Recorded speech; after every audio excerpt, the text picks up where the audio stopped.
Good afternoon. I just wanted to take a minute to introduce myself. My name is Mrs. Bechtol, and I am an intervention specialist at the high school.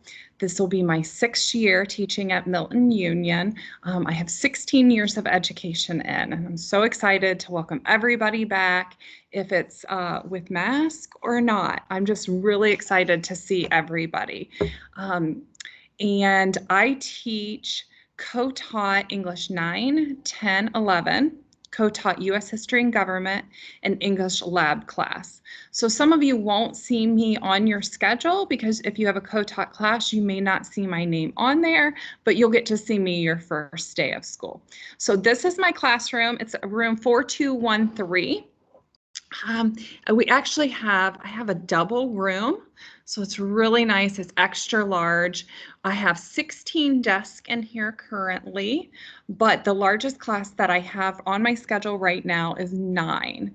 So we'll have plenty of room. We won't be side by side. We'll have plenty of room to separate. So some of you that have me in a co-taught might start off in a regular ed class, and then we'll break out and do smaller classes here. So I can't wait to meet everybody. I'm so excited to have everybody back in the building, and I will see you soon. Bye.